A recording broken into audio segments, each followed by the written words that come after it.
കുടുംബയോഗങ്ങളുമായി നിലമ്പൂർ ഉപതെരഞ്ഞെടുപ്പ് പ്രചാരണത്തിന്റെ മൂന്നാം ഘട്ടത്തിലേക്ക് കടക്കുകയാണ് UDF. ആര്യാടൻ ഷൗക്കത്തിന്റെ പ്രചാരണത്തിന്റെ ഭാഗമായി ഇന്നു മുതൽ ബൂത്ത് തലത്തിൽ കുടുംബയോഗങ്ങളും ആരംഭിക്കും. പ്രതിപക്ഷ നേതാവ് VD സതീശനും ഇന്ന് മണ്ഡലത്തിൽ വിവിധ പരിപാടികളിൽ പങ്കെടുക്കും. വഴിക്കടവിൽ പന്നിക്കിടയിൽ നിന്ന് ഷോക്കേറ്റ് വിദ്യാർത്ഥി മരിച്ച സംഭവത്തിൽ KSEB ഓഫീസിലേക്ക് UDF മാർച്ച് സംഘടിപ്പിക്കുന്നുണ്ട്. ഷബീർ ഒമർ വിവരങ്ങൾ നൽകാനായി ചേരുന്നുണ്ട്. ഷബീർ, UDF സ്ഥാനാർത്ഥിയുടെ ഇന്നത്തെ പരിപാടിയുടെ ക്രമീകരണങ്ങൾ എങ്ങനെയാണ്? ഇപ്പോൾ ഷിജോ നേരത്തെ പറയുകയുണ്ടായി, ആശമാർ നിലമ്പൂരിലേക്ക് വരികയാണ് ഈ പ്രചാരണത്തിനായി, തെരഞ്ഞെടുപ്പ് പ്രചാരണത്തിനായി എന്ന്.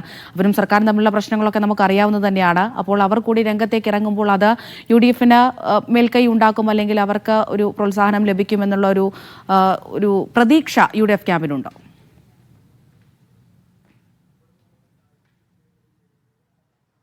അത് തീർച്ചയായും വിവിധങ്ങളായ വിഷയങ്ങളാണ് ഈ തെരഞ്ഞെടുപ്പ് പ്രചാരണത്തിൽ ചർച്ചയാകുന്നത്, പ്രചാരണ വിഷയമാകുന്നത്. നേരത്തെ സെയ്ഫ് തന്നെ സൂചിപ്പിച്ചതുപോലെ കഴിഞ്ഞ ദിവസം ഉണ്ടായ വൈദ്യുത്യാഘാതമേറ്റുള്ള വിദ്യാർത്ഥിയുടെ മരണമടക്കം നിലമ്പൂർ ഉപതെരഞ്ഞെടുപ്പിൽ പ്രചാരണ വിഷയമാവുകയാണ്.